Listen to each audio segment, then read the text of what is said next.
Loading, loading.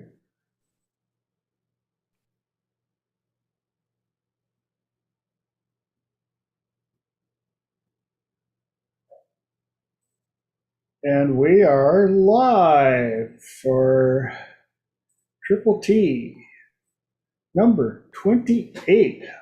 Wow. On July 12th, 2022, thanks to everybody joining and those of you watching the recordings. I appreciate this. My name is TJ Zebel. I call myself a professional problem solver and jack of all trades, master of none, which will always be better than the master of one. And if you're watching for the first time, please do me a favor. And I guess now the big saying is smash the subscribe button and ring the bell and all that. You know how this ain't your first rodeo on YouTube. But if it's your first time joining for Triple T, this is where talk time with TJ. I open up my brains and dump them on the table for you. Hopefully you find a few nuggets that you can take and enhance your life or somebody else's. And then the second hour is open mic session. And if you've got questions, ahas, things you'd like to share, that is where we all come in as a community and help each other out.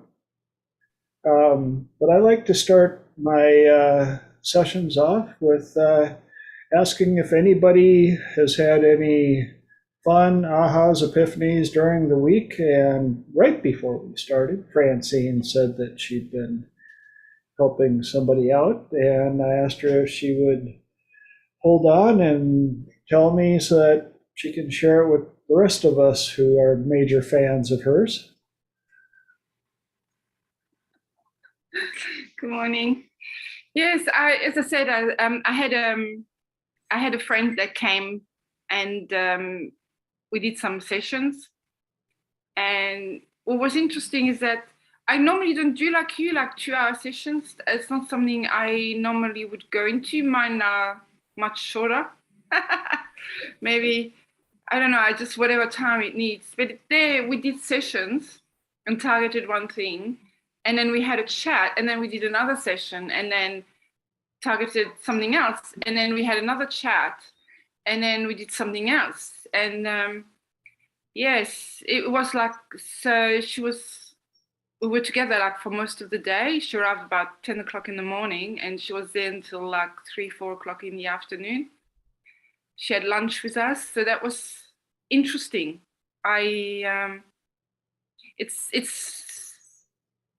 It's interesting how when you are in that kind of environment, how people are, if you use the right conversation, like focusing on them, how things actually come out versus we know each other, we're friends. Those things never came up before. It was kind of interesting to see the switch between the friendship and the therapist kind of thing. So that was really a huge eye-opener, is when you actually step into that therapist mode, how you can unwind a serious amount of stuff. And I noticed that when she left, she looked much lighter. She looked, and she even hugged me. She's not a hugger. I'm a hugger, and I understand she's not. And she hugged me. So that for me, that was like, right. That was really, really interesting. Because I did some more courses online about psychology and all the biases we can have and all of that. Yeah, so it was really interesting, because it doesn't mean that like I'm a hugger. I love hugging people. I'm a hug addict. And she's because she's from an Asian background family. She's Australian, but yeah, she's from an Asian background. So of course the touch is not the same. So keeping that in mind, I was kind of able to understand where she comes from. It's like if someone wouldn't give me a hug, I would get upset. So of course, if you hug her, it kind of upsets her. So we talked about that, and I apologized because in the past I did hug her, you know, like. So it was interesting, really interesting, and just that brought us together closer. I thought, yeah. Super cool. Thank you for sharing that. And then I decided that she wants to see me again, and I think that well, I didn't decide. It's up to her to decide. But yeah, if she wants to, we'll work on her getting lucky, as in, you know, finding luck in everything in life. We both had it quite tough as in childhood and adulthood. But then I was very lucky to meet Simon quite earlier on, so I managed to wiggle myself out of that. I was lucky.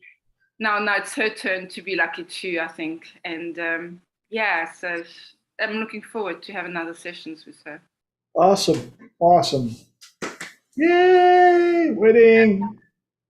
It's funny how you, when you see people, you see them one way, and then when they come back and you do therapy with them, you kind of understand them on a deeper level, which is kind of nice.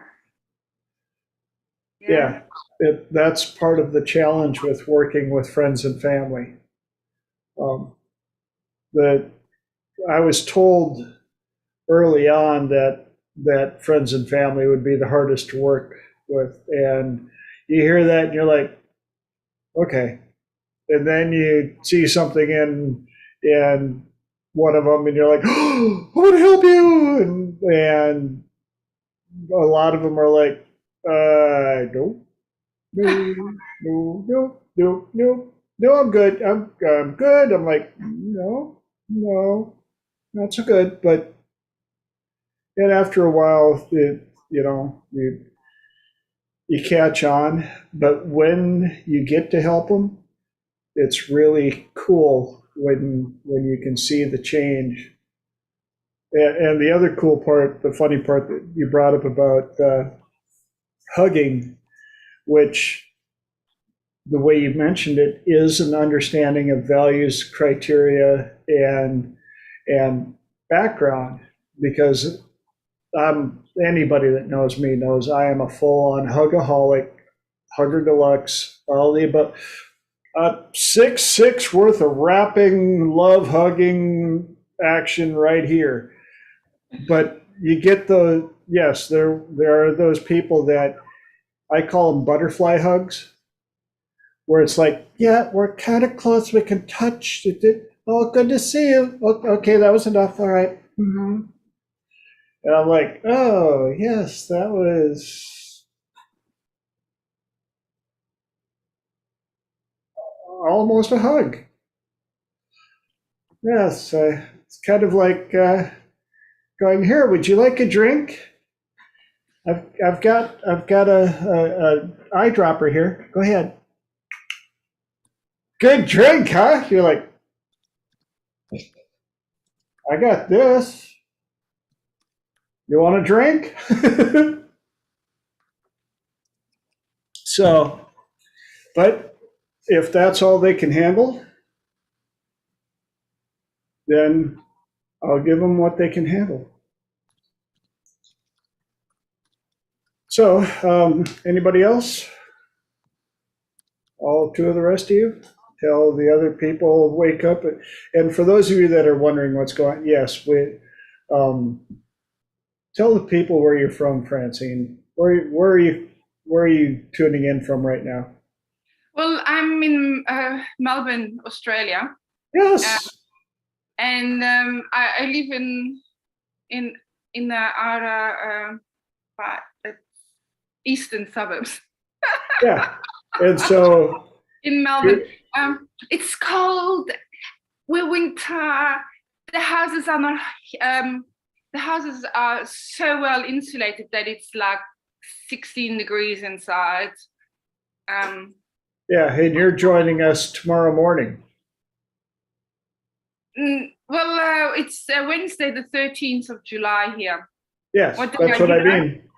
I get to You're say that, 12. yeah, you're joining us tomorrow morning because here it's 6 p.m. Tuesday evening on the 12th. So you're joining us ahead of time. Yeah. So yeah, it started at 9 o'clock. Your things in winter time, your summertime, it starts at 9, and when it's our summertime and your winter time, it's at 11 a.m. So yeah. Yeah, we've got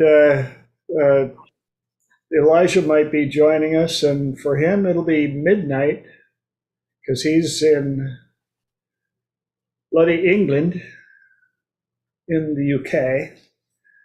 And that's one of the other things that I am absolutely just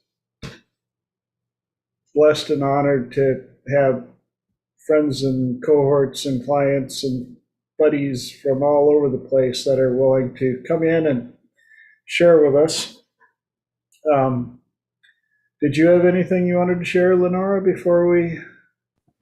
Um, oh, so random. When you were talking about butterfly hugs, I usually will like hang on to people and I'm like, okay, 2 hands. We have to have 2 hands involved. So they don't get like my brother-in-law, he doesn't get out of it. And my father-in-law, he doesn't get out of it. We have to have both or I'm gonna hang on for a while. Yeah, right. So that was the only thing I was No, I love I'm that. with Francine, I'm a hugger. Yeah. And I know those people too. Yeah. Hi, good to see you. Yeah. All right. Take it in. Okay, well, that would probably roll right into anxiety, which is on the list for tonight. Anxiety, communications, and questioning affirmations. And Tina sent me a really interesting quote about anxiety. As I find it here. And it said, consider anxiety as information, not a failure of happiness. It's telling you that something could be dangerous. Could be. Analogy. If a smoke alarm goes off in your house, you wouldn't put in earplugs and move to another part of the house where you can't hear it. At the very least, you'd go check the batteries or see if there really is a fire. And that's where I have often taught that anxiety is fear without the foundation. You get the same energy that something's wrong, like the smoke alarm going off. Well, anybody that's ever been sound asleep and had a smoke alarm go off, you wake up with that, okay, is this real? Is this, what's going on? Do I have to run outside? Is it, and, some people do exactly what they're trained. They go running outside and looking in the windows from the outside to see if they see anything. And then you got the crazy ones like, most of the guys be like, I'm going to go check it out. So we go, yes, Lenore. No, go ahead. No, I was totally going to wait.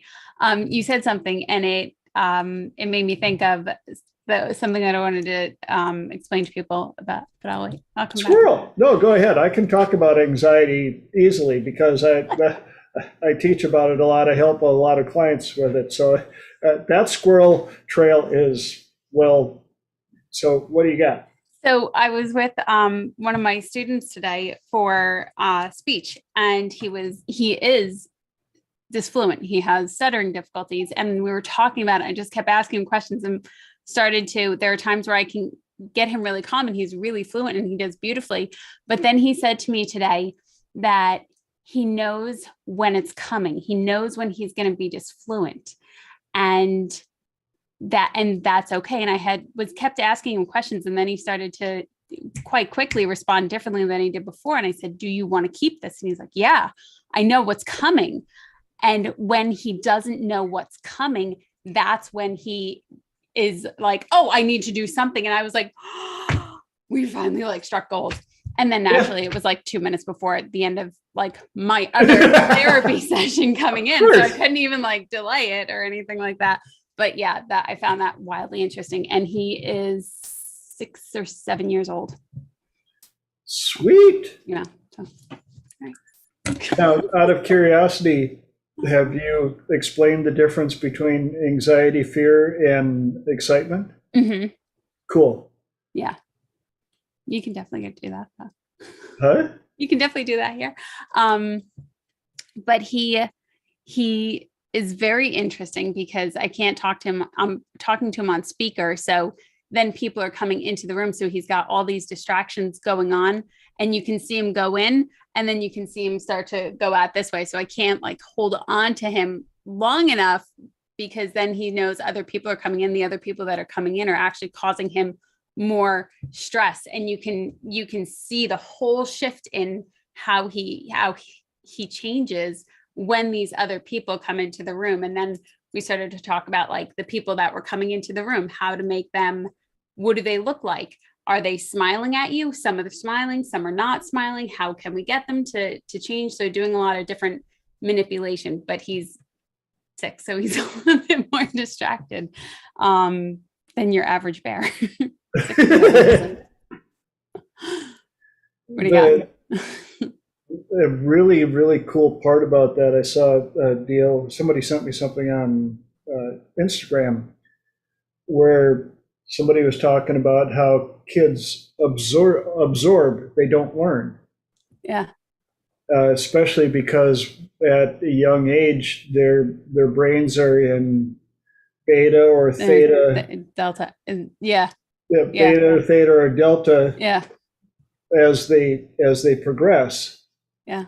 And that's why their imaginations are so incredible when we're young. Yeah. And then, of course, eventually adulthood works hard to beat that out of us. And some of us are lucky enough to still have access to the files. Just ask me, I'll tell you. So will my imaginary friend. But thank you, Holly. Yes, thank you, Holly. And so Holly's camera is having issues. Yeah. The joys of technology. There are days we love technology, and then there's the rest of the year. Yes, exactly. But as long as you don't give any wolves or stuff like that, it won't matter. Any what? Wolves or foxes or. Sorry. But yeah, he was definitely he was wildly interesting, especially because when people talk to him and they cut him off in conversation, because there are times he can go beautifully with me and then other people will come in and you just see the whole shift immediately. So we've done a variety of different maneuvers and techniques and stuff. Francine had her hand up. Yes, you were talking about the anxiety that sometimes you can change it into excitement and what do you call it? Excitement and fear, excitement, yeah. Anxiety, fear, anxiety, fear, excitement protocol. I can change not my anxiety because it's not mine. I can change the anxiety into excitement, but not always. I can only do it when I see it coming. If I go into when I don't notice it, I can't seem to shift it. Okay, here's a little thing that you can try next time. When it shows up, ask your subconscious a couple of questions. So anxiety shows up and all of a sudden you're like, whoa, where'd you come from?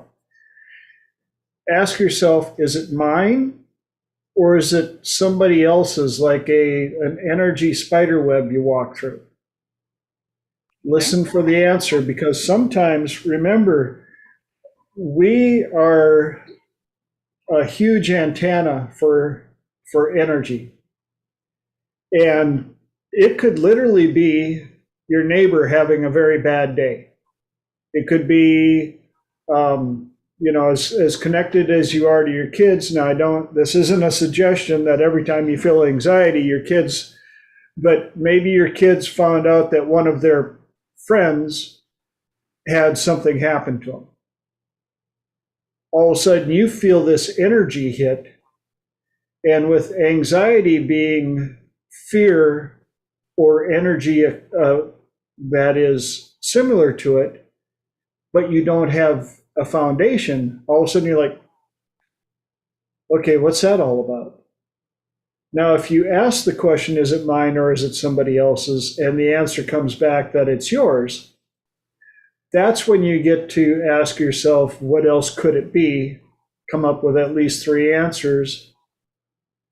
And one of them could be, well, what am I afraid of? When you feel that anxiety, yes, it's mine. What else could it be, or what am I afraid of? Partly in asking, what am I afraid of? If you're sitting there going, well, what am I afraid of? And you can't come up with an answer, a lot of times the anxiety disappears simply because you realize that you can't pinpoint anything that you're actually afraid of.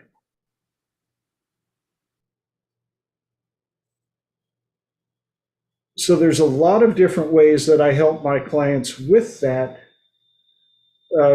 because I know what it's like because I've gone through it.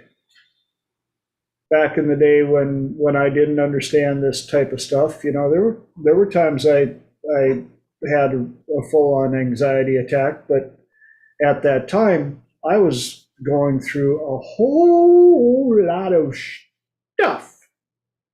That was when I lost all my property and stuff out in Minnesota.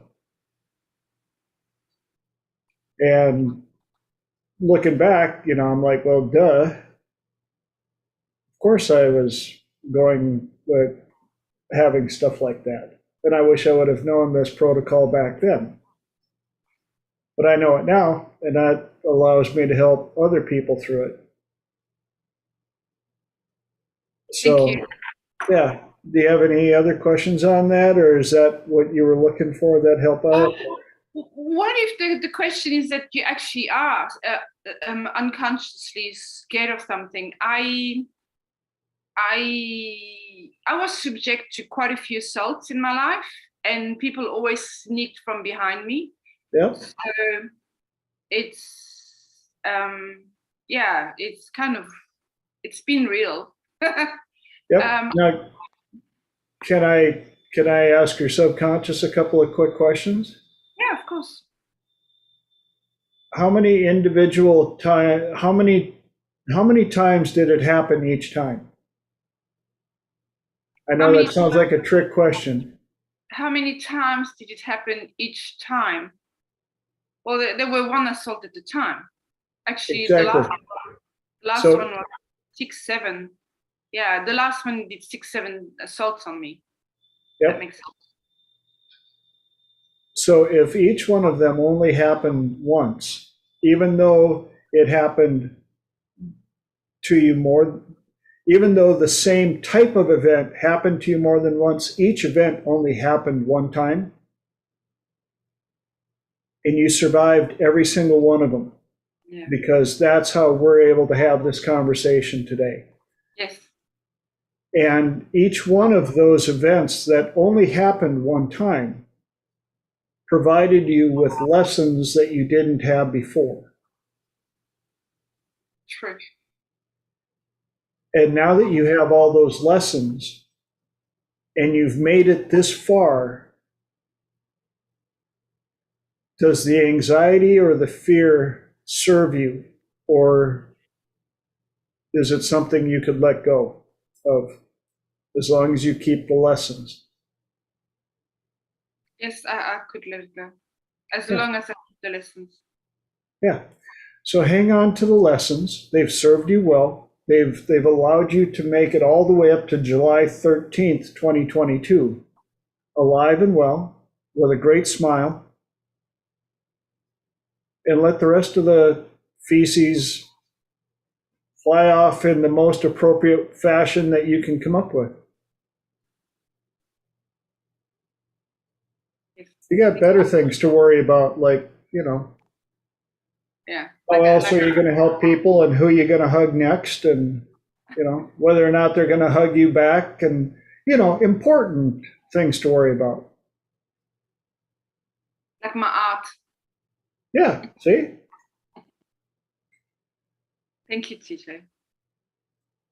And now that we got those taken care of, anybody else got any input on anxiety before we move on to the next subject? Dave, is this on?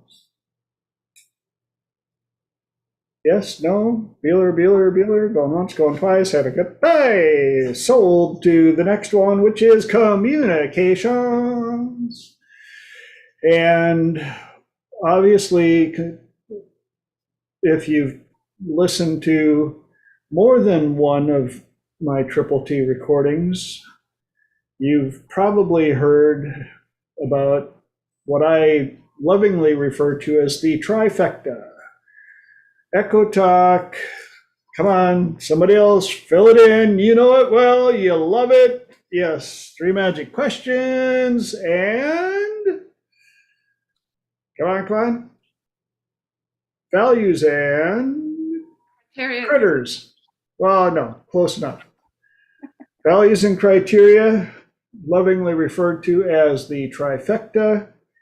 And the reason I brought this back up is I had 4 clients today, and 2 of them had binge watched Dr. David Snyder's videos. And if you have no idea who that is, look him up.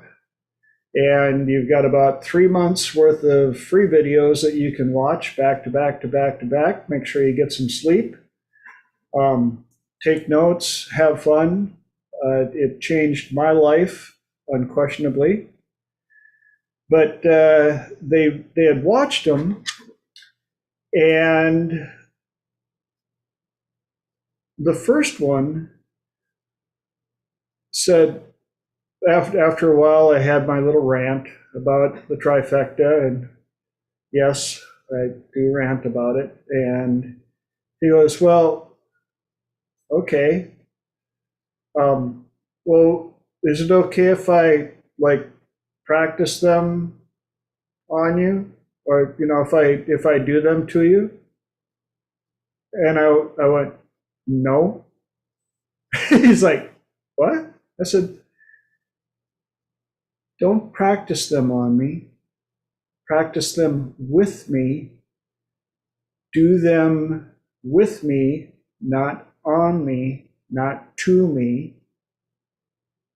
In fact, practice them until it's no longer practice. Do them with people for the benefit of them people until you no longer realize you're doing it because it's the only way you talk. And this person is working in the mecca of places to practice the trifecta. Anybody want to take I would like to, where do you guys think, go ahead, type them in, where do you think would be the mecca of locations to practice the trifecta of communications?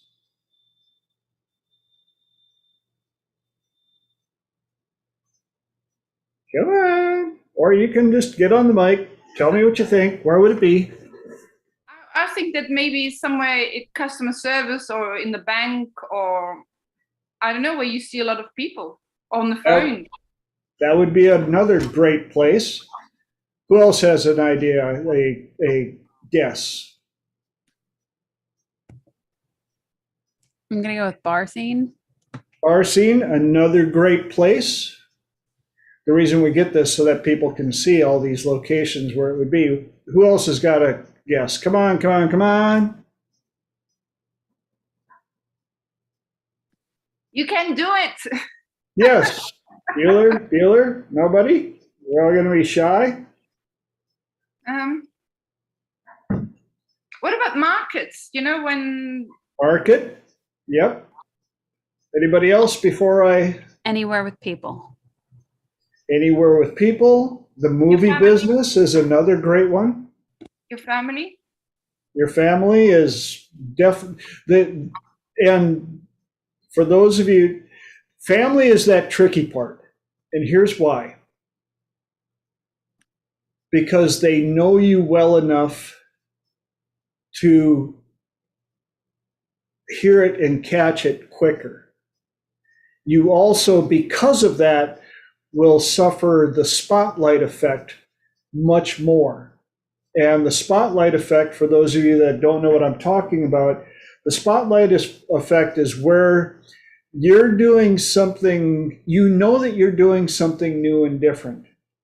Because you know it, you pretty much assume that everybody around you can tell that you're doing something new and different.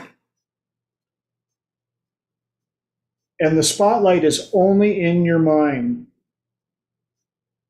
The only way that you're going to get caught is if they question you and you quit just like that, then they know you were doing something.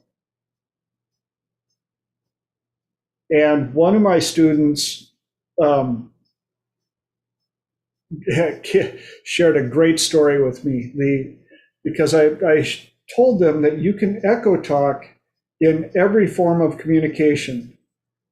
Verbally, obviously, texting, email, and I admitted that there are times when I will just copy and paste a text, paste it in the reply, go and delete a couple of words, add a couple of words, send.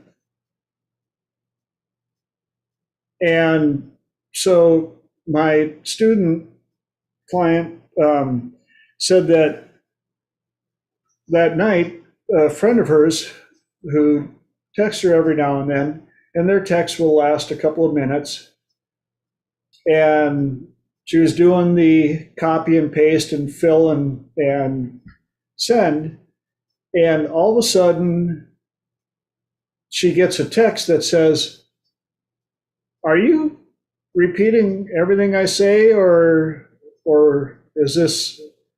And she immediately felt full on spotlight effect. Whoa! And she said she froze at first. And it took her a bit to remind herself the spotlight effect only exists in your mind. And before she could even send another text, conversation kept rolling. And then she remembered, the only way you'll get caught is if you stop doing it. So she kept doing copy, paste, manipulate, send, copy, paste, manipulate, send. They texted for almost 45 minutes. She said it blew her mind. Now, to circle back, yes, I know some of you are like, oh my goodness, he's chasing squirrels. Where's this one going to lead? And we're going to get the story. The first client I worked with today is a nurse. I said, do you understand what you have available to you? You have the most amazing gift that you can give people, and it costs you nothing. And you have sick people that you can go in and echo talk 3 magic question and values and criteria, and make them feel better without them ever realizing why. You get the benefit of the practice, they get the benefit of what it does. And the look on their face was like, what? I said, yes. What a concept. Why do you think I say that every human being on the planet should learn this stuff right after they learn how to say mama, dada? Because the world would be a much better place. There would be a lot less arguing. There would be a lot less fighting. Because people would feel heard, understood, validated, and valued. And it costs you nothing. What a concept. And then my second client, 5 minutes later, I'm like, just finished for the client. Be right with you. Okay, I'm here about it. And we get to talking, same thing. Has done the online classes and knows all about the trifecta, and is like, yeah, I've done it to a couple of people, and I did it with my ex-wife a couple of times, and then I don't know, she thought that we were going to be friends or something, and so I quit doing it to her. Now, really, how sad. Well, I went, he's also doing part of my dating protocol. And I said, tell your ex-wife that you are on a dating sabbatical. You will not be dating. You will not be in a relationship for at least a year. You're taking a year to work on yourself, and she's going to notice some changes. And it's not for her or about her, but she's going to notice some changes. And use the trifecta with everybody, anybody, including her.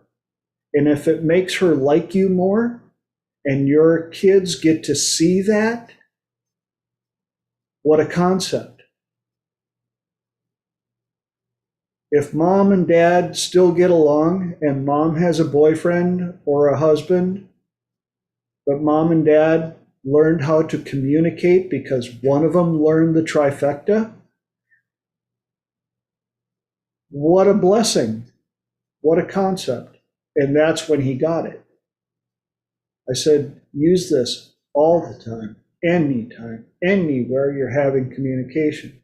And I'm hyper aware of people using Echo Talk. And there are some people out there that I've actually asked, have you been trained in Echo Talk or anything? Some people luckily do it automatically. What, you mean they're not doing it to people? They're not doing something to people, or no, they've learned how to communicate at its finest level that we've figured out so far without a class. I'm kind of jealous. But they learned it. And some of my students and clients, I will call them out with a means of praise. Nice echo. And when I do it, it's always funny. They're like, what? Like, that was a good echo. I echoed? I didn't even know I did it. I went, winning! Ta-da! When you get to the point where you're echo talking and tree magic questioning subconsciously, that's where you want to be. And it doesn't have to be a long, drawn-out conversation trying to figure out where they grew up and what their name is and trying to get a number from them and whatever else you thought that you were doing to them. that's when you affect people around you for the right reason. One of my favorite stories about Echo Talk and Three Magic Questions and how short of time it can take. And those of you who've been around Triple T around me a while, you've heard this story at least 100 times. But for the one person who hasn't, when Dr. David was doing trainings in San Diego, we were doing the trainings on the 5th floor of a hotel downtown San Diego near the airport. And so this hotel had a lot of airline crews that stayed there. And this one day was like day 3 or 4 of one of the trainings, and we'd already gone over Echo Talk and Three Magic Questions. And it was lunch break. There's about 6 of us, 6 of the students joining me, and we're walking to the elevator and get to the elevator doors open. There's an airline captain or something. He's got the bars on, he's got the right outfit. He's definitely a pilot. And even Ray Charles could see this dude was having a bad day. I mean, the energy, that cloud that was in there, you had to use a chainsaw to cut through. And as the doors are closing, I look at him, I go, excuse me, out of curiosity, which is a softener, it's another class, how long you been flying? And he looks up and he's like, 18, 19 years. I'm like, wow, 18, 19 years. So were you like the 5-year-old in the backyard with the toy plane putting on 1 billion miles? Like, ee! And he cracked up a little bit. He goes, yeah, probably. And I said, yeah, I just want to let you know, a lot of my friends and myself, we travel a lot. And I appreciate people like you who've been flying 18, 19 years and been passionate about it since you're that little 5-year-old in the backyard with your toy plane, getting us there safely. Bing! And the doors open up. And you could see his energy shifted 180 degrees. I said, after you, sir. He goes, thank you. You have a good day. And I said, you have a good day too. And so we're getting out of the elevator, and I kind of held the students back until he turned the corner. And I said, what did I just do? And they go, dude, you just Echo Talk and Three Magic Questioned him. I said, yeah. And what did it do or how long did it take? They're like, what, 30, 45 seconds? I said, yeah. And what did it do for his day? Well, he completely changed his day around. I said, yeah. It took me 30 to 45 seconds using Echo Talk and Three Magic Questions to completely change somebody's day. I don't know his name. I don't know where he's from. I don't have his phone number. That was not my intent.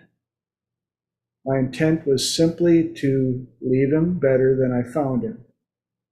And we get to do that anytime in any form of communication, because now we understand what we have.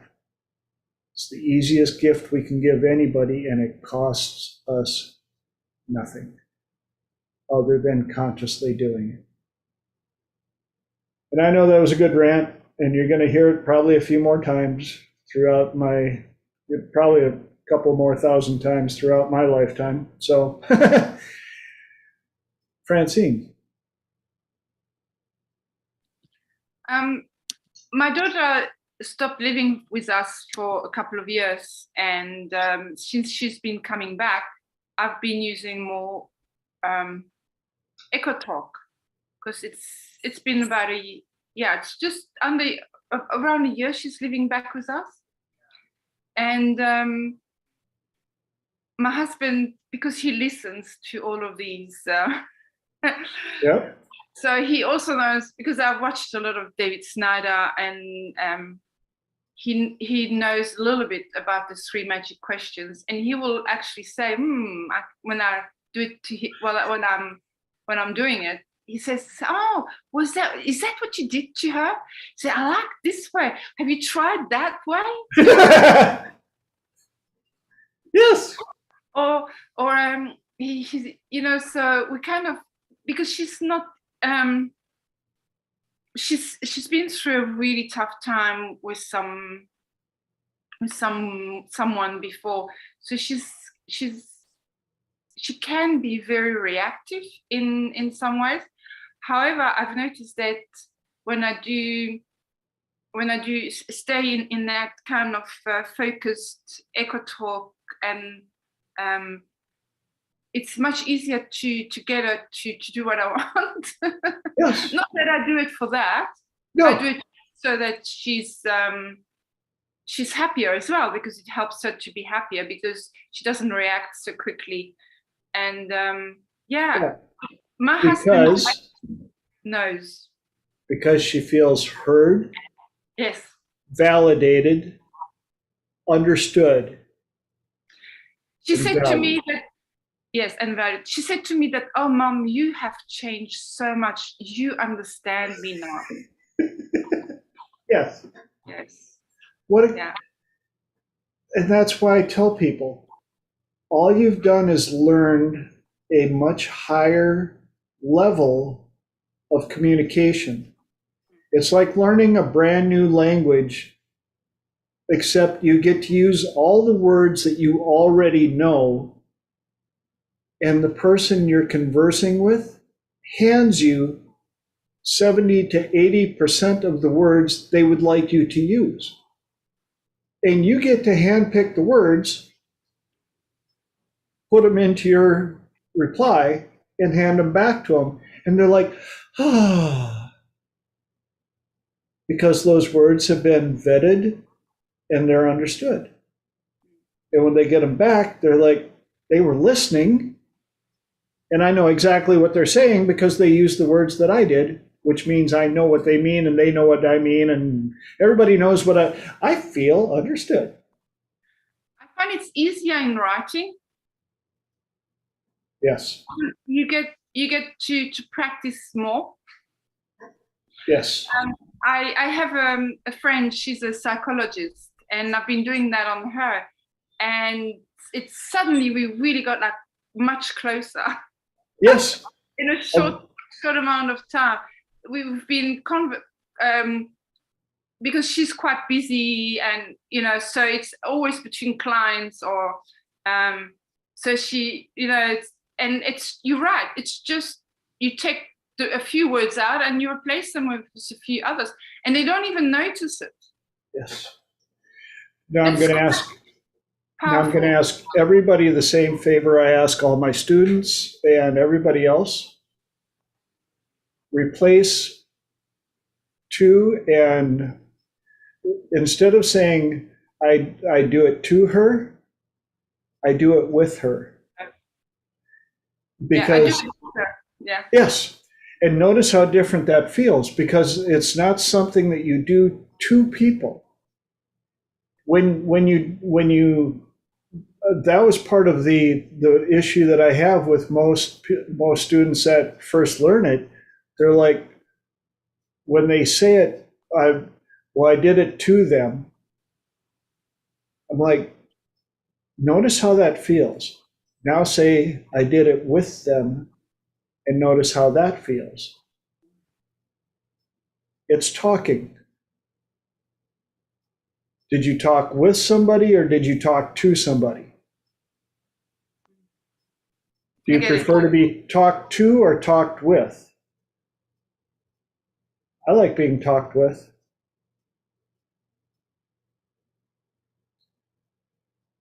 Because I was talked to a few times when I was a kid. I remember how that felt.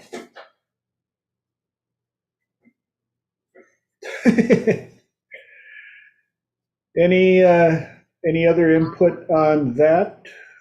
Ideas, ahas, epiphanies, stories you'd like to share? Oh, I didn't pre-approve this, but Linda, if you're there, could I ask a favor of you? Yeah, I'm here. What's up? Would you mind sharing the difference that you felt with the 1-year protocol with somebody, I know I didn't pre-approve this, I'm sorry, but I appreciated what you heard or what you felt about that when you realized it. Yeah. And I probably got a couple of three magic questions for us to tell you too, but Yay! yeah, it just took all the angst, all the pressure. Just when I came across somebody who, might be interested, hard to tell. I might be interested, I'm not sure. Just maybe. And as soon as I started to feel myself, the very beginnings of the anxiousness, I would go, wait a minute. No dating until January. And I just relaxed and just, was just me. And no anxious, no nervous, no, what is that person thinking? No, how am I being perceived? None of that, just me being me. It was nice. I really enjoyed that. Thank you for sharing that. You're welcome. That's part of why I came up with that, because I came up with that for myself first. Because it really does work, TJ. Yeah, I've been around the dating pool long enough. For some of you that don't know, I got married for the first time at the age of 53, which I don't understand because I'm not that old, but that's what it said on the marriage license. But Yeah. anyhow, yeah, I remember back in the days of, hi, you smiled at me. Are you the one? Hi, you're talking to me. Are you the one? Hi, you're kind of cute. Could you be the one? And as soon as I took that pressure off, the other part, any of us that have dated have had a dry spell where you couldn't get somebody to pay attention to you unless you paid them, and then it was by the hour or by the service. And that's not a relationship, that's a contractual business. I digress. Squirrel. And then you finally find somebody who's willing to pay attention to you, and you're like, okay, you must be the one. Hi, Fran. And then a week later, after you decide that the two of you are the one for each other, people are coming out of the woodwork. They're throwing phone numbers at you at the stoplight. You're like, where were you too late? Because the energy shifted. You didn't have that needy, oh, could you be the one? Could you please be the one? I need someone. Would you be the one? And that's gone. And you also don't feel the need to wear the impression mask. Hi, this is my best side. Is this the one that you were looking for? Oh, you're looking for more. Oh, how about this one? Yes, this is who I am. No, everything fine? And once that happens, they get to see who you are. And that's who you want them to fall in love with anyway. At the end of the month, I will be in Vegas at HypnoThoughts Live number 10, and I'll be on a panel for audio video, but I'm also teaching a class for dating in the new age, which I will be going over these new protocols. And so that's why it's very refreshing. I think I now have 4 marriages and a couple of very strong, well-matched couples. So Yay! And then there's me. Yay!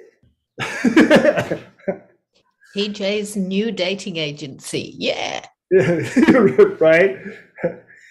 Like, here, we're going to learn about communications and cleaning up our own feces. So let me tell you the rest of the story real quick. Please. My friend Ann and I went over and hung out with this guy for a while, and he was showing us some stuff and we're showing him some stuff. And I don't know, I kind of had the sense maybe he kind of liked her a little more than me, right? And I'm laughing, right? So the nice part was I was happy for that. Yeah. That was like chasing parked cars, but it doesn't matter. What matters is that I really didn't care one way or the other. So that was like, just putting myself, I'm not dating, just change. It's like, I don't really care about the outcome. I mean, what's going to be is what's going to be. And it just takes off so much worry and so much pressure. But I want to tell you two really quick 3 magic question stories while I'm sitting. I actually caught somebody using three magic questions before I knew what it was. Yeah. Before I had ever heard of it. And the reason for it is because the response was extremely wooden. The response was just every single word, the last couple words, and exact and very wooden and very mechanical. And I told him, what the hell are you doing? And he denied it, right? And then he just kept on doing it. And every time he did it, I'd say, stop it. I was really pissed. And I imagine he finally did because he was really bad at it. Okay, but that was a long time ago. Here's another 3 magic or Echo Talk story. I was in a store, I don't know, like a big box store. And I wanted to know where something was. And I went up to the associate and I said, can you tell me where so-and-so is? And she said, well, you go up 3 aisles and you make a right and go halfway down, look on your left, 3 shelves up. I said, okay. So I go down 3 aisles, make a right, go down halfway and look on my left, 3 shelves up. And this lady lit up like a kid at Christmas. And all I did was repeat her instructions back to me, right? It's like nobody had ever listened to her. She's probably telling people a million times a day where to go, and nobody ever got it until I showed up. Right? I mean, I was like stunned. I mean, literally, she lit up. Like, I had just given her the Hope Diamond, man. And I just walked away kind of sort of laughing a little bit, also a little bit in awe at how powerful that is.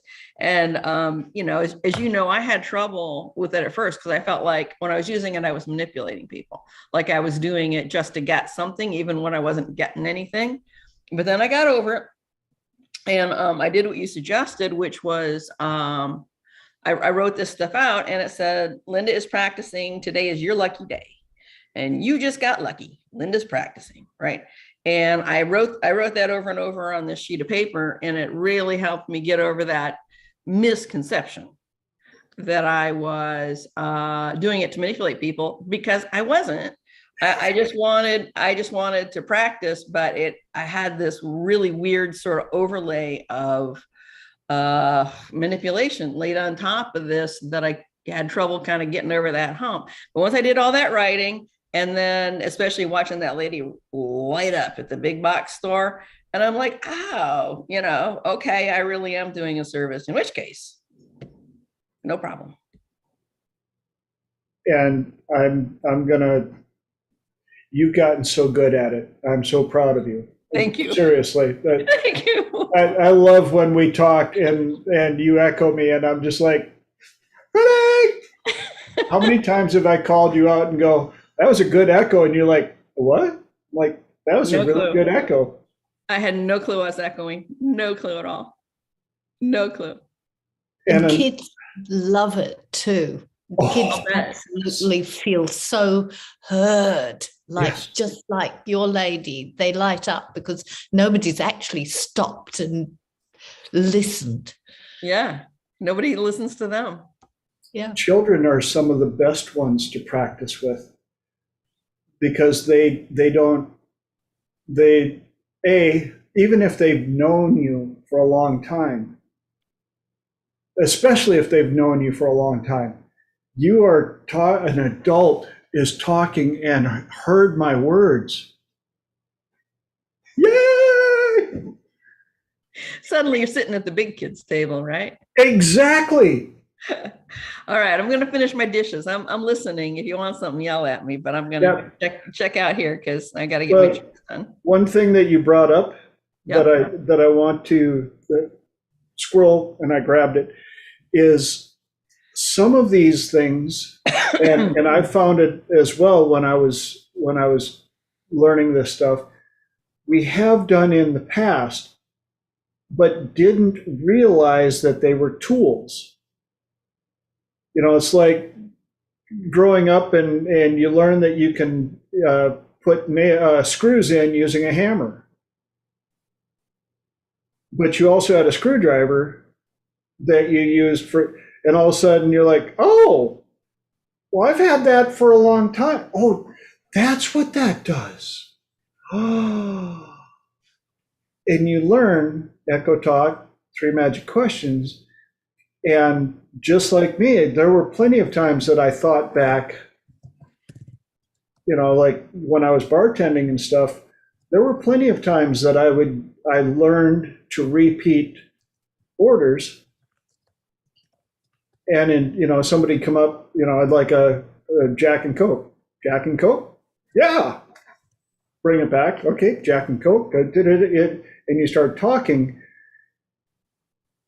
And of course, we're all like, and if I knew then what I know now, there'd have been a lot less fights and I'd have got a lot more stuff done with a lot less.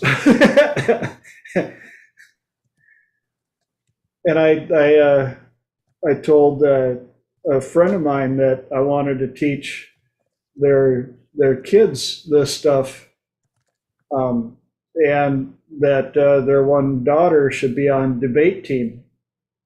And of course, she's like, no. I'm like, well, I'm going to teach you as well, because when you understand how it works, if she tries to use it as a manipulation tool on you, you'll be able to catch it and go, nice try, nice echo, nice reframe, still ain't working, you're still not going out. But, and she was like, oh. I said, but think of the advantage that they will have through school to be able to communicate with their friends, with their teachers, with everybody else, and what that will do for them. Because communication is everything. Yeah. So again, Linda, thank you so much for sharing that. I really appreciate that. You're welcome. I'm right here. I'm just doing dishes. Okay. All right. And that actually brings us to the second hour of Triple T, which is open mic platform. If anybody has anything they'd like to share, teach, questions, ahas, epiphanies. I didn't get to questioning affirmations. For those of you that are wondering, I thought there were 3. That's fine, because I touched on it in a couple other Triple Ts, so you can go back and do some treasure hunt, gold digging, and stuff like that. But anybody got anything they'd like to bring to the table? Yes, Fran. Well, I've got lots of things because I'm all bubbling and fresh to the call again and missed all the important bits at the start. As usual, sorry. But I re-met a friend. No, I didn't actually re-meet her. I spoke to a friend who I haven't spoken to for probably over maybe 15 years. And she has had a massive stroke about 10 years ago. And she is excited about brain plasticity, and she's been trying to help herself regain all the faculties she's lost. Good. She's an artist, and she is ready to play and excited and interested in hypnosis and all the toolboxes we have. And I'm really excited to experiment with brain plasticity. She's got plenty to share with me as well about the body-brain connection and the unconscious body connection.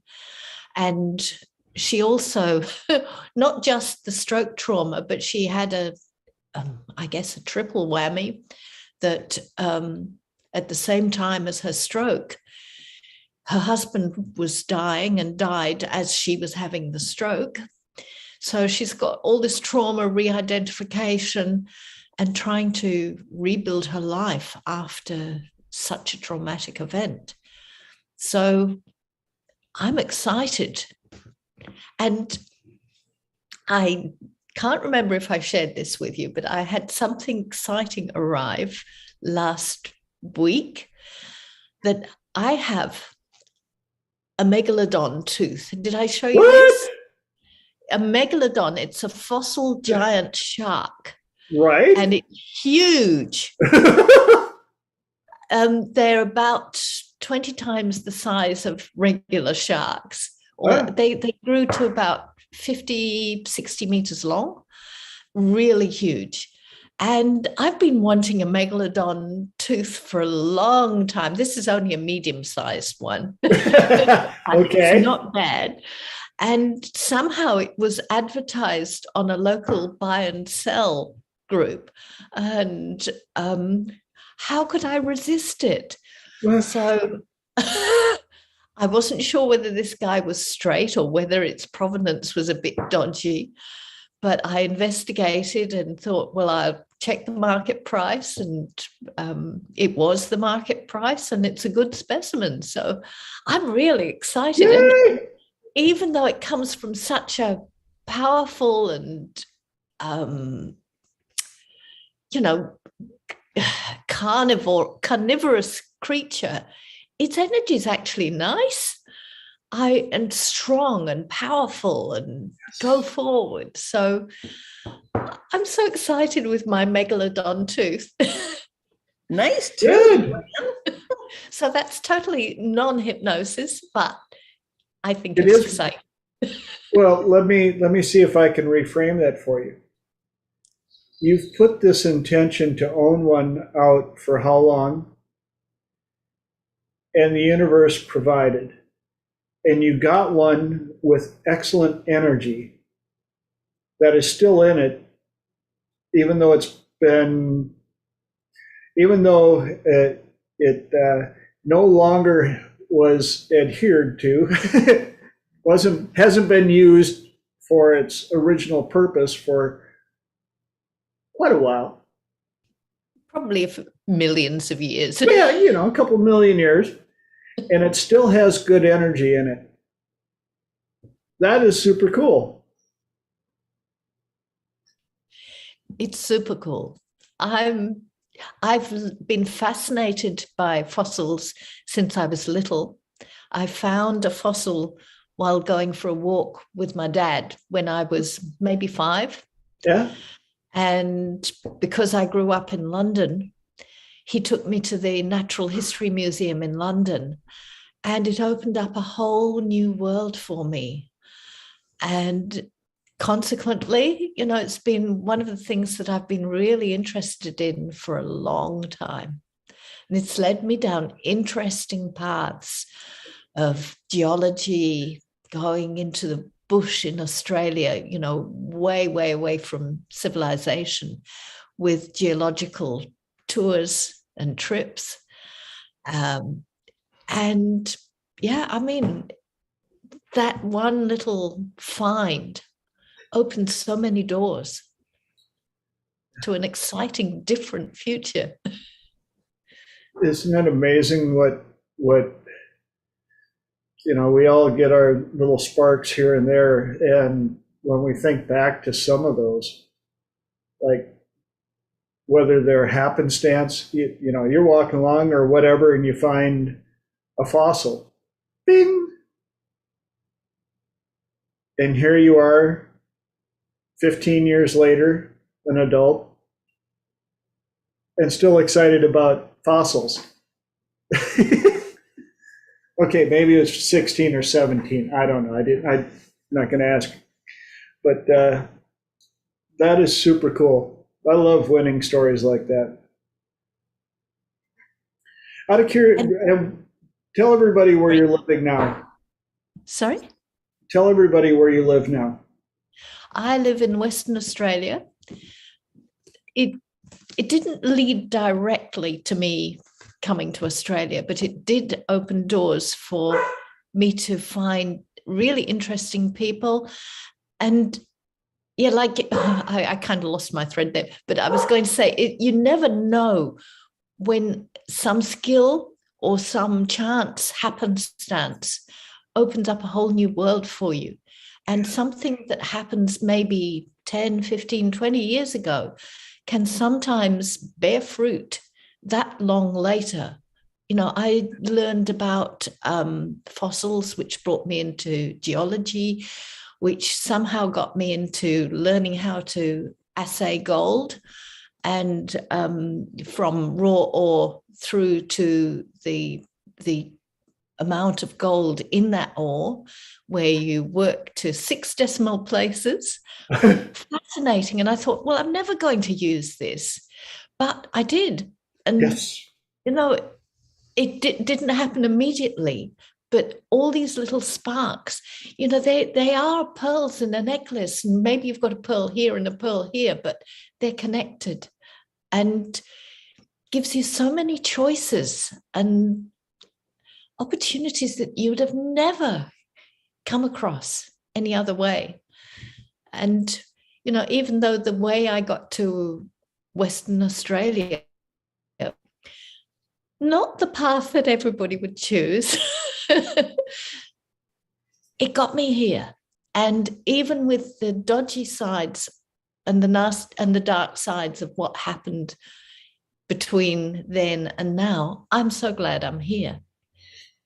You know, Awesome. even the rough stuff is a pearl in the necklace.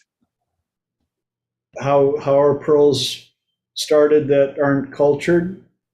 They're gritty and They- dirty. Yeah.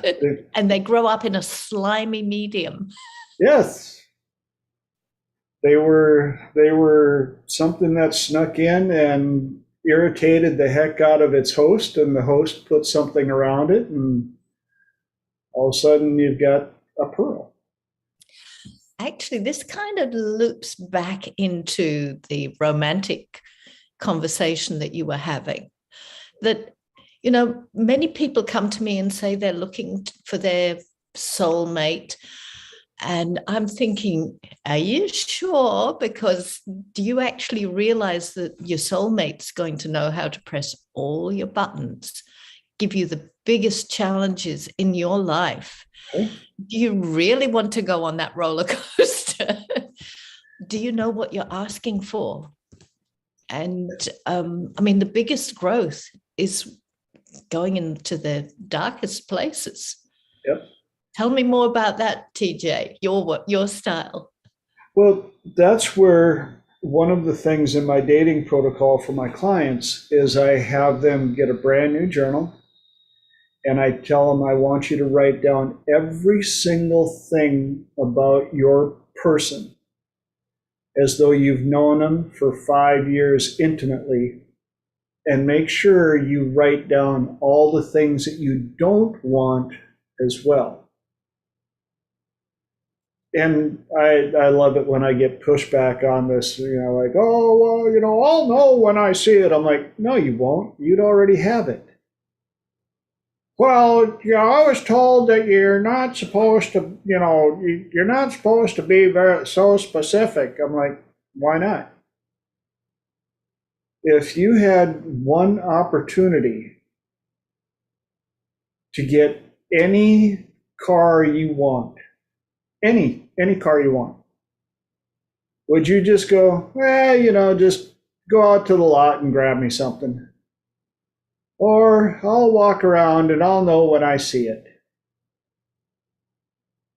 You'd grab the first thing that caught your eye. And as you're driving out, you'd probably see something like, oh, I mean, I could have had that. Yes, anything. But you also have to think it through, because as you pointed out, Fran, yes, your person is going to be your person. And when you spend enough time around a person, buttons get exposed. Like one buddy said, undies get seen, clean or not. And so you have to work with it. And Lillian Pearl Bridges had a really good metaphor that really enhanced the importance of communication and understanding values and criteria. And the way she explained it was, we're all paddling our own canoe on the river of life. And as we're going along, we bump into a few people along the way, and then we finally find that special somebody. We're like, oh, will you be my person? And everybody thinks that at that point, two become one, and that person gets into your canoe or you get into their canoe, whatever, you're sharing a canoe. No. You've made an agreement that the two of you will paddle next to each other. You will be partners on that river of life, helping each other through the rapids and the storms and whatever, but you'll be next to each other, encouraging, paddling, all the above. The problem is, because we're independent people, we have that ability to drift. And if we don't understand communication, values, and criteria and all the above, all of a sudden one day we wake up and we're like, where are you? And they accidentally ended up on a different tributary with a landmass in between the two of you now. And sometimes the landmass may be too big to traverse, whether that be cheating or whatever got caught, whatever, or you guys decide, is it worth the work that it's going to take to get both of you over the landmass and back in the same river? And that's part where you have to, in that journal again, I tell people, write down the things that you don't want, so that the universe can help find your person. There are certain things I like to dumb down, and to keep it real simple, I'm like, okay, we got 7 billion people on the planet. Yes, for those of you that are statisticians, I know that that's not the correct, precise number. Close enough. Let's say half of them are the two main genders, the other 28 genders they talk about. Nah. Okay, so that brings us to 3.5 billion. And to keep it simple, let's say half of the people are single. So you got 1.75 billion people. Somewhere in there is your exact person. If you don't believe that you can't find your exact person in 1.75 billion people, I find that to be pessimistic and a little egotistical. And the reason I say egotistical is because, I get people looking at me, I'm like, if you actually believe, well, I'm so special that to find my person in 1.75 billion will still never happen. No, they're out there. So tell me, TJ, about your strategy when the division has gone too far. What do you advise people to have an amicable, positive, useful breakdown? I get a lot of people that come to me for relationships, and some of them are in relationships. And I right away tell them right off the bat, I'm not a marriage and family therapist. What I will do is I will work with one or both of you individually to help you figure out how to improve your communications, how to get over what has happened, how to move on and become the best version of you. Now, if I've had two instances where both people involved in the relationship chose to work with me, and I made it very clear, neither one will find out anything the other one has said. I'm not going to sit here and try and pull this. I'm not trying to fix your relationship. I'm here to fix you. I said, both of you have to understand, if when I fix you, you may realize that you're no longer with the right person. And it also may be one of you may not agree with that. One of you may want to fight for it, and the other one may realize it's time to move on. But you also have to understand that people change. We're not rocks. We're not a cement sculpture. We grow, we change, we hopefully progress, some digress. But that's neither here nor there. The people that are looking to improve themselves sometimes will improve themselves right out of a relationship. TJ, I have quite a few people who come to me who are desperate to restore an obviously over relationship, that they have great difficulty in letting go, that all they want is to have this relationship restored. And how do you deal with helping people move on when they really don't want to? Two things. One, first I have them look up the definition of the word pining. Pining is that amazing situation where we forget about all the bad stuff that has happened.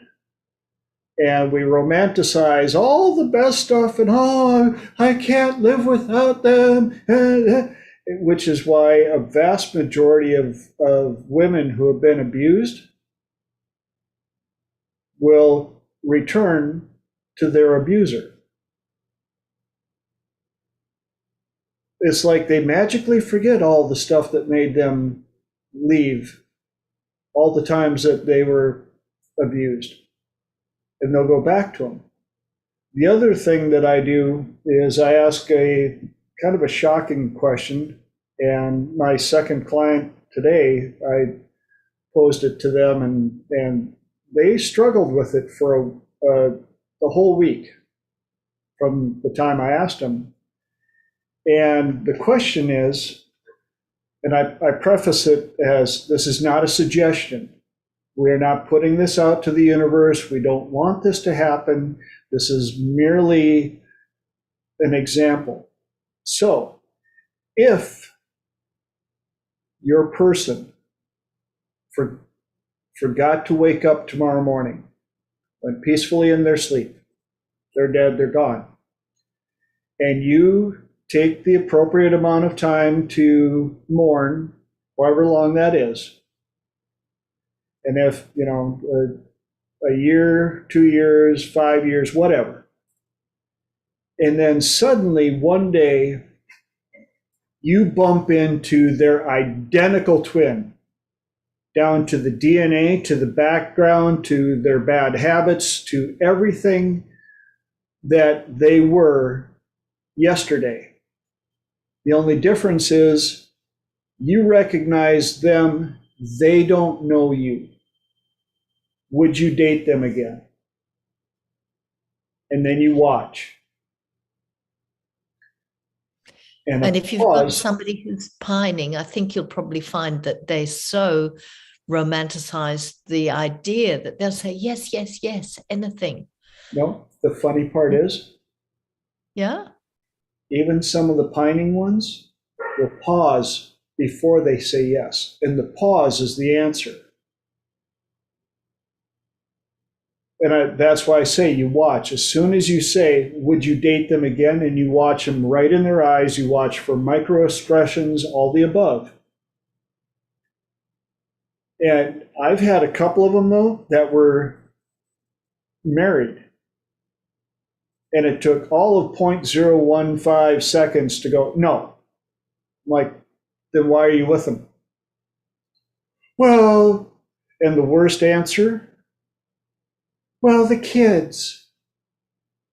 I'm like, that is the worst answer out there, because your kids know. I don't care how good of actors you both are, the faces the masks that you think you're wearing around the kids feel the energy. They absorb the energy. They understand people who are non-congruent in answering. And especially, I had one client that, well, the kids, and I'm like, aren't both of your kids in college? Well, yeah. I'm like, they can handle it. They're over 18. They'll survive. They'll make it. Next answer. And when I drilled down to their values and criteria, the reason that they were unwilling to leave their spouse they would never date again if they had the opportunity was money. Driven by money, afraid that the other one would get away with all of their cash. So between those two, that's when you start asking values and criteria questions. What's important to you about how will you know when you get it? What's important to you about relationships? Are you getting it now? What's important to you about maintaining a relationship you're not happy in? What might it be like if you were able to change that? What would it take to change that? And drilling down into that part. And then you can also do regression to find out where they had the values and criteria put in that they have to stay in a relationship that is not fulfilling. So TJ, scenario, you've given them that exercise and they've said, yes, I'd date them again, but it's obvious that it's not going to happen. Yep. The other party is totally disconnected, or disconnected enough, made it clear, no, I don't want this to continue. What then? How do you support your client then? Ask them if they've ever been in a relationship before that didn't work out the way they had hoped for. Did they survive the breakup? Were they able to move on? Were they able to find somebody else that filled that amazing apocalyptic void that they thought that they were never going to be able to fill the last time that they went through this? Because very few people make it through life. You know, we had that crush when we were kids, you know. Oh, Sally doesn't like me. My life is over. Oh my goodness, I'm gonna be in my room. Yeah, you survived. My parents don't understand. She said she won't go out with me. Her friends don't like me. I wore a blue shirt instead of red. It clashed with her purple dress. We're over. And then I get, oh no, but she's my soulmate. I can't, I don't want anybody else. I don't want to look for anybody else. You're absolutely right. But my question is, doesn't a soulmate stick with you or fit you properly? And if why would you want a soulmate that doesn't want you? I wouldn't put that on my list. If I were writing a list, it would include loves me, is emotionally and physically available. That's another one that I tell they have to put on their list. Make sure that you include that your person is emotionally and physically available. It's kind of like that song, was it Alanis Morissette or something? Isn't it ironic? You meet the man of your dreams, and then you meet his lovely wife. And isn't it ironic? That's suckbah at a whole new level. So yes, making sure they are physically, emotionally available.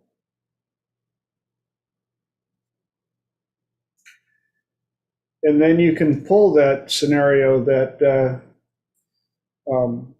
out of 1.75 billion, if this person forgot to wake up tomorrow that you are so in love with, and it would be tragic, and we're not putting that out in the universe, knowing that there are 4 queens and 4 kings in every deck of cards, and now you've got 1.75 billion cards, so there's statistically more than 4, but even if there were 4,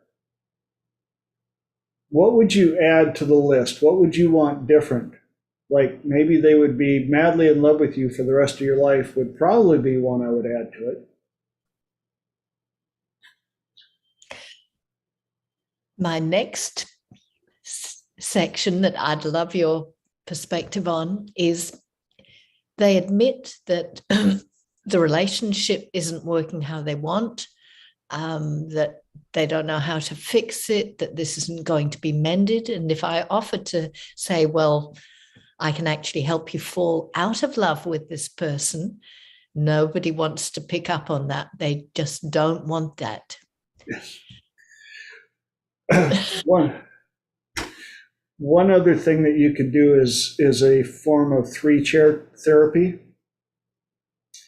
and have them create an avatar that is one of their best friends who is in the exact same scenario. And what advice would you give your friend when you realize that your friend is in a dead-end relationship? Because we're so good at giving advice, not so good at taking advice. And sometimes when they hear the advice that's coming out of their mouths, and now that you brought that up, yes, I did that with one client and they're like, just freaking get rid of them. I'm like, I didn't say it. And that brings me to another point. I never tell my clients to go or stay. And I make that clear. I'm like, I am not going to tell you to leave them. I'm not going to tell you to stay with them, because I'm not in a relationship with them. I've not been around them. Even the couples that I've had, the 2 couples that I worked with, both of them, I made it clear with them too. I'm not going to tell you guys to stay together, and I'm not going to tell you guys to leave each other. That's not my point. That's not why I'm here. I'm not a marriage therapist. I'm here to help you go in and clean up your stuff. and learn communications. And ironically, guess what? I taught them the trifecta. Go figure. One of the main reasons you want them to understand values and criteria. One of the easiest ways to get rid of a person is figure out their values and criteria and violate them. One of the easiest ways to make sure that you don't violate them is to know what they are. Just saying. That way you don't step on the landmine, you uncover all the landmines. You're like, oh, we will not violate this area. That's a landmine. We'll keep that there.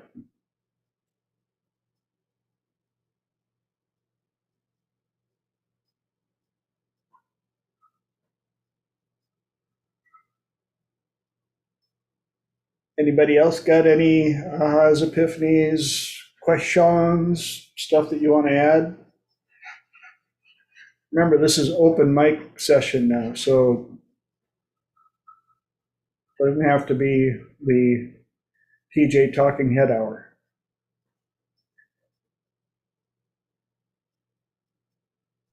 I have a question if nobody else has a question. I don't know if anybody else is raising your hand. Can you talk a little bit about cycling, image cycling? Image cycling. Not bicycling or motorcycling. Very specific image cycling. Image cycling. Yes. You mean like when you put pictures on the spokes of your bicycle and you go fast enough and it becomes a motion picture and you're like, oh. Those are so fun. I like the little plastic things that would go around and you'd hear the plink, plink, plink, plink, plink. Oh, yes. Or, you know, hopefully I'm not the only one who put a card on the Totally. spokes. And yes. Of course, I had to put like 4 of them on there so it sounded like a good V8. But I digress. Yes, back to early positive childhood memories. Thank you for that little boost of happiness. We're happy, you're happy. Happy, happy, happy, happy. Image cycling, which actually ties in quite well to what we're talking about, which goes right back to the journal of what you're looking for, who you want, what you want out of it, and all the above.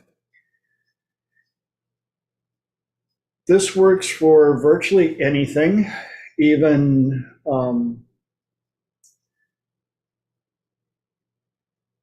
shark's tooths that are millions of years old.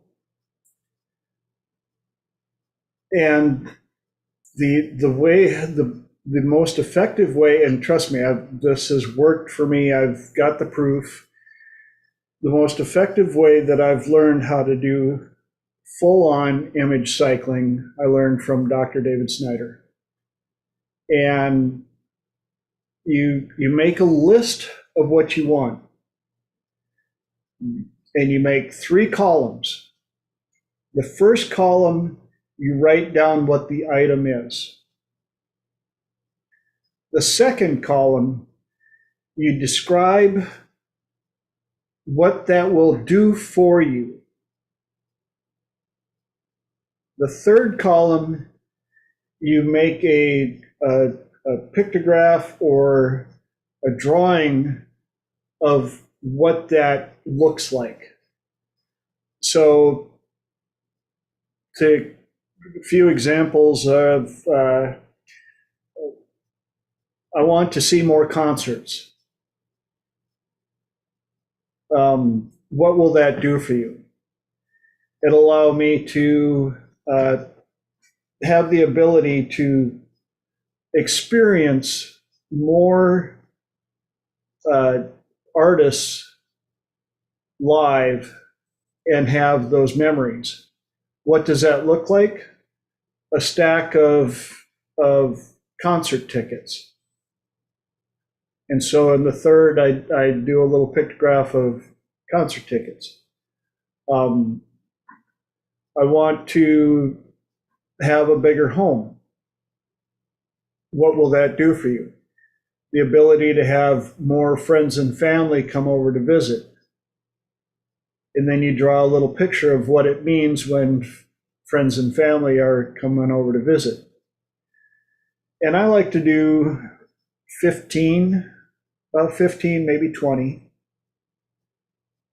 And then the vision that I put into it was I take each one of those pictures, and ironically, you would say a bicycle wheel, but I use a Ferris wheel and paste one of those pictures on the side of each Ferris wheel car.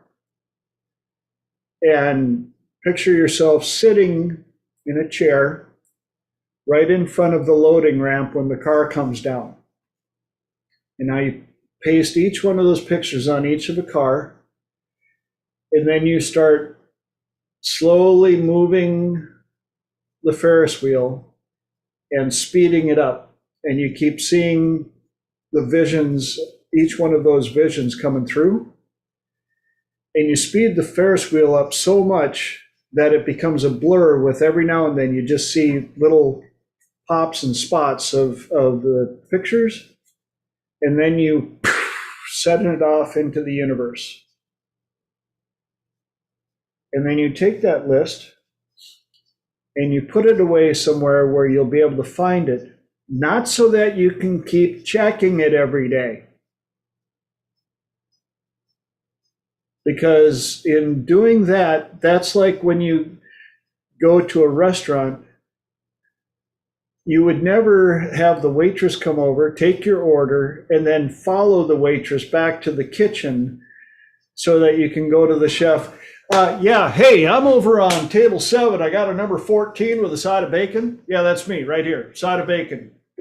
Table 7, a number 14 to go. Yes. And yeah, extra bacon. No, you would not do that. You would send off your order and expect that it will be fulfilled. And if there's certain things that you don't want on your number 14, you would have told the waitress. If you forgot to tell the waitress that you don't like salt and pepper on your whatever, and it shows up with it, that's on you. Which goes right back to the list of your person. If your person shows up and you forgot to mention the fact that they have bad gas and bad breath, you got to decide if 99% accuracy is worth putting up with bad gas and bad breath. Just saying. Yes? No, hands are flying up like, really? Do we have to talk about bad gas? Well, no, I'm gonna sidestep that one. What about, okay, so you said don't go back to the list, as in like don't check it, which I follow you. But what about like Bankston? He did this all day long. So is that revisiting the list, or is that just doing it for the sheer enjoyment of it? That depends on the intention of how you're doing it. The other reason why you remember where you put the list is so that when something from the list shows up, you cross it off. That is no longer on your list because the universe, God, whatever you want to associate this with, if just like with your number 14 with a side of bacon shows up and the order stays up and you haven't done anything with it, what's the chef do? Must have been something wrong with the order. I'll come and take the order from you. Take it back to the kitchen.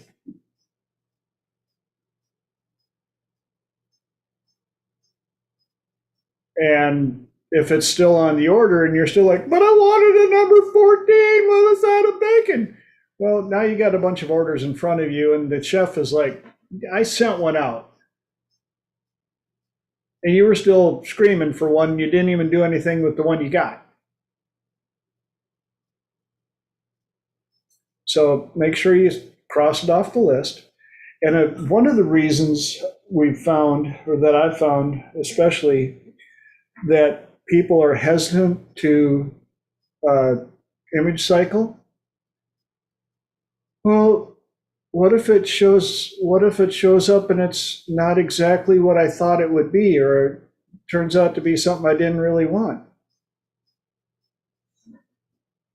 Ask for something else. That's one of the nice things. The universe has a lot of stuff to offer. So I tell people, asking for something from the universe is kind of like asking for, you're worried about asking for this much. You're really only asking for this much.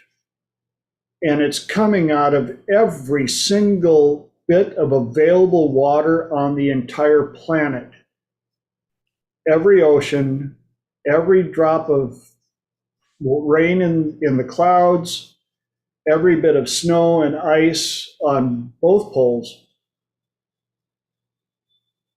And you're scared to ask for this much. You should ask for this much.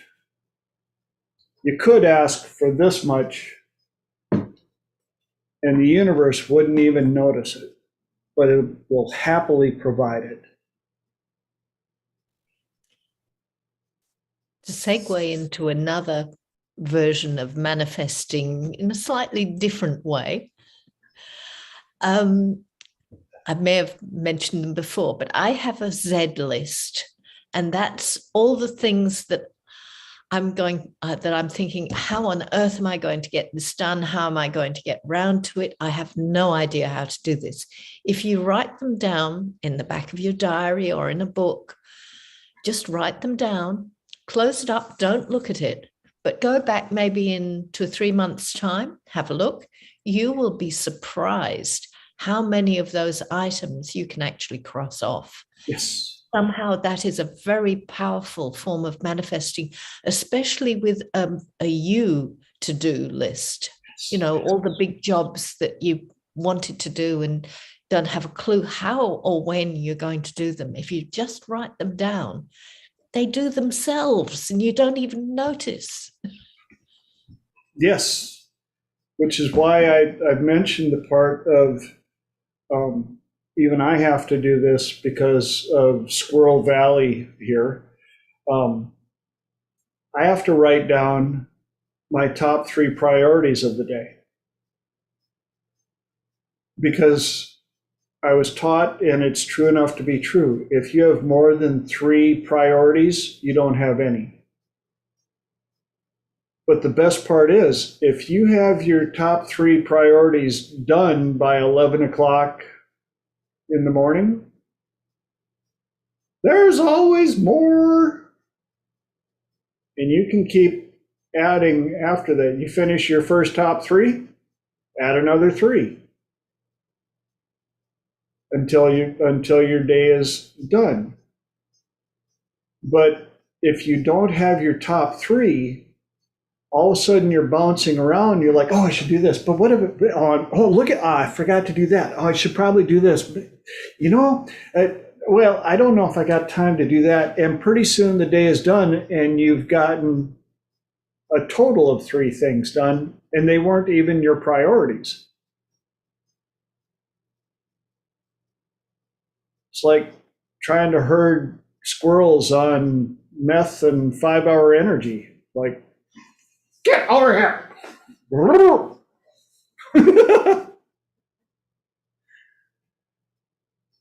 The other list that I would like everybody to try, and I'll be right with you, Francine.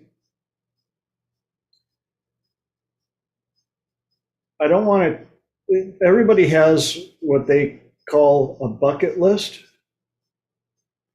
I prefer the living list. what are the 1,000 things that you would like to do in the next 2 years? And the reason I put it 2 years, and people are like, I can't do 1,000 things in 2 years. Well, take your whole flippin' bucket list. What would you do if you had all the time in the world, all the money in the world, and you just wanted to do something, combined with the list of what would you do if you were going to live like you were dying? And then give yourself 2 years to do as much of them as possible. And you'd be amazed at what happens in 2 years versus the 2 years prior to where you were just hoping you'd get to do a few things. It also helps you prioritize the days. People who know me know that I have no problem being a little worker ant, workaholic around my property. I could, if I didn't have to go and get groceries and building materials, and they could just be delivered to me, I could fiddle futz, yes, that's a word, I could fiddle futz around my property for 10 years and be happy, happy, happy.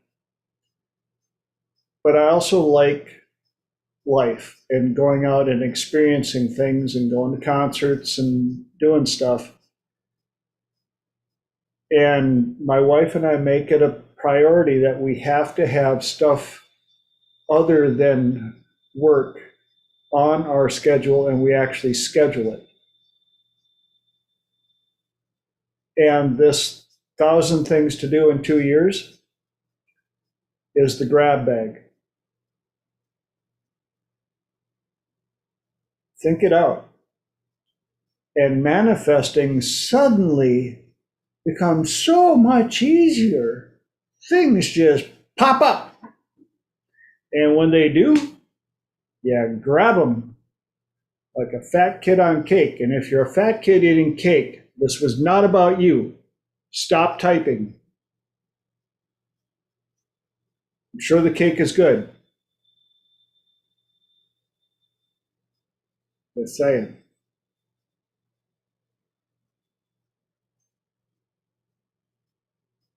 Any other, did that help? Yes, I'm tired. I've had a long day and I did not sleep good last night. So I am on my 12th wind.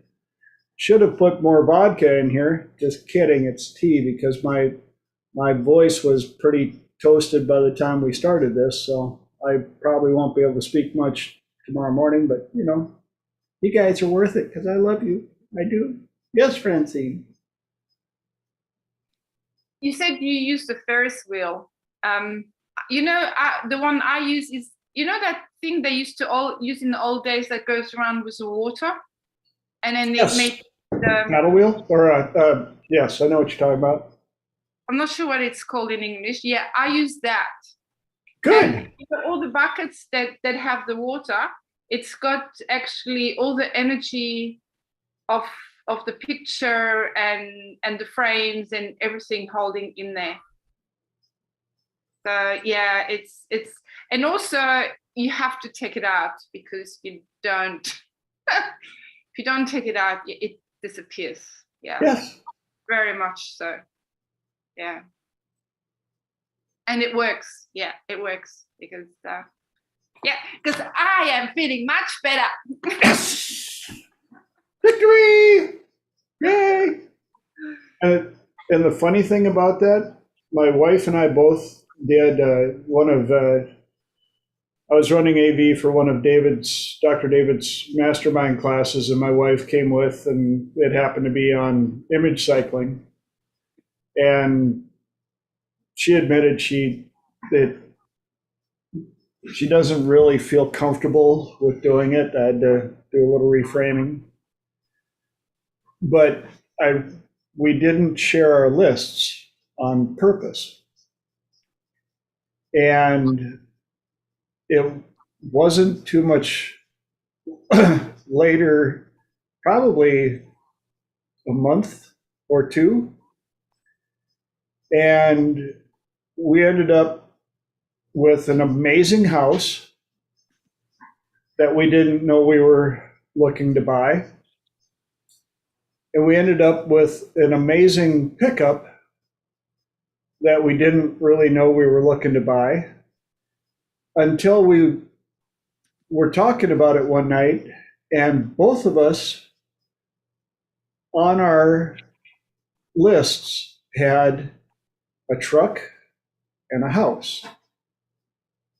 And the only difference on the truck was it met all of my criteria except the color, which was her color, red. And the house had all of the criteria except for her criteria of she forgot to put really good soil for growing things.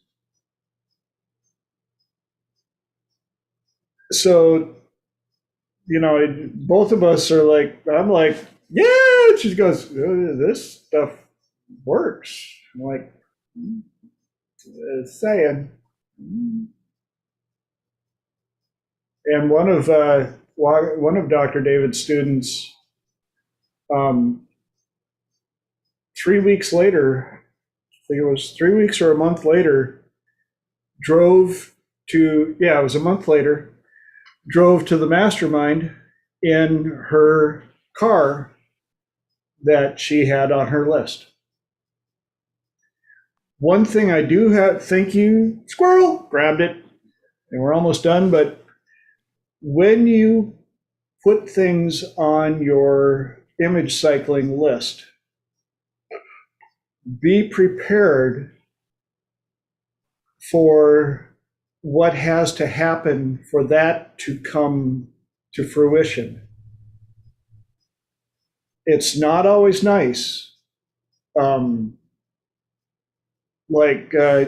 Somebody would write down, well, I want to make an extra $25,000 a year. And 2 weeks later, they lose their job and they're like, what? And 2 weeks later, after that, they get offered a position which pays $25,000 more than the one they got fired from. The lady who drove the car that she manifested, her car got totaled. She wasn't driving it at the time. Yeah, her car got totaled, and the insurance company paid just enough to get her the car that she had put on her image cycle list. And that happened. She did the image cycling and got the car 3 weeks later. So again, be careful what you ask for in the correct way. Be understanding when it gets delivered to you in kind of a rough way. Enjoy it when it shows up and make sure that you take it off of the list because you've received it. And you can make a new list as often as you want. Just keep track of where you keep the lists, so when stuff shows up, again, you know where to find it so you can take it off. Any more questions, ahas, epiphanies now that we're at the top of the second hour? Just what you said is that grit that made the pearl. You know, sometimes you need a bit of dirt to get it started.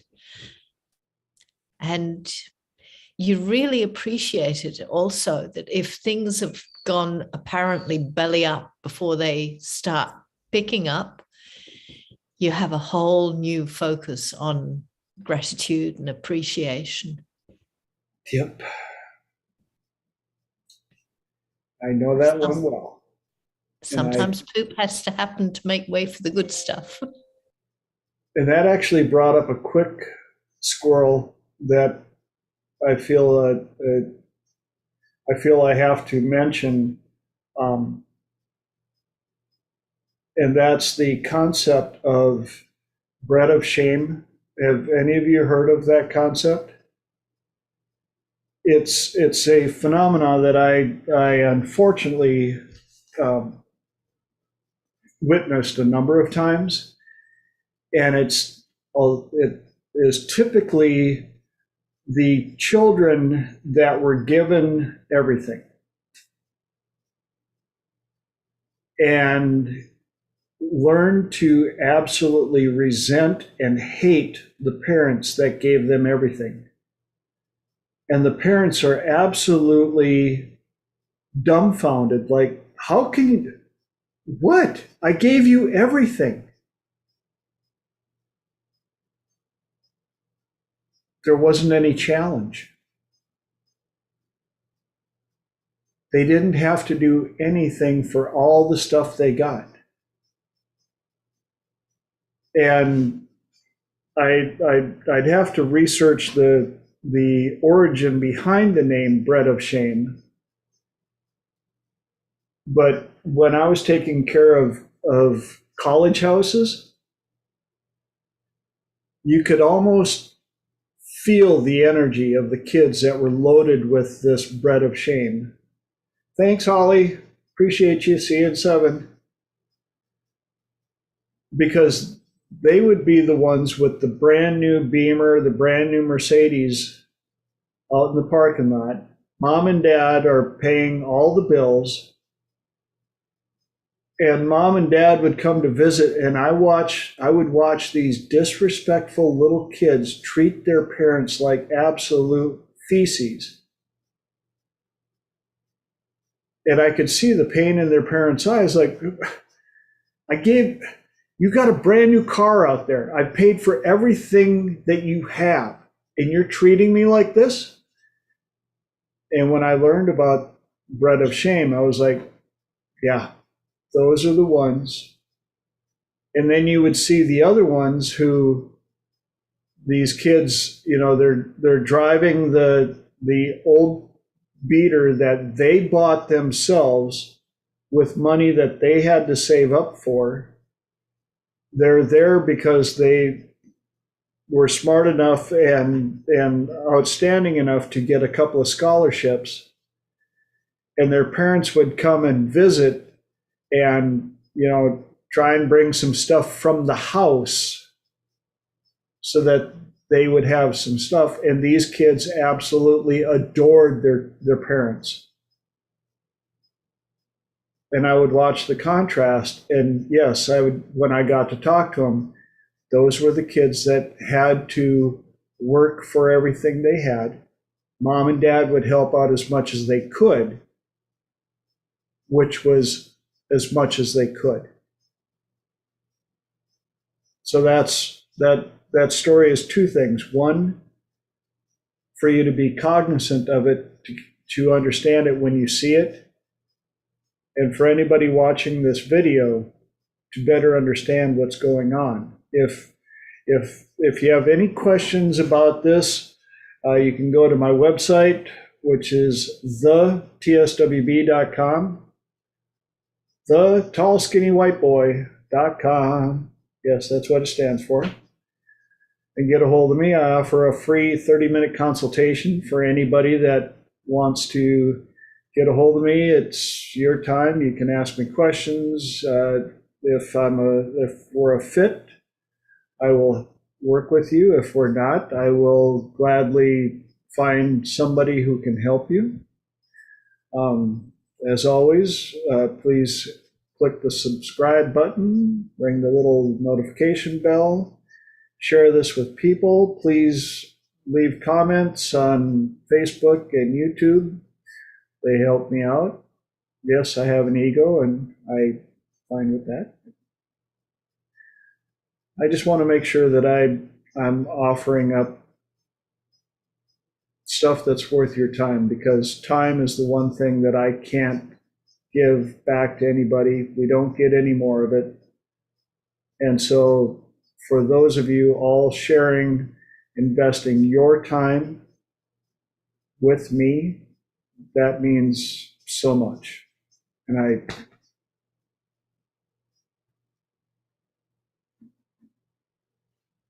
so there. And with that, it's time for me to say, love you muches, and see you in sevens.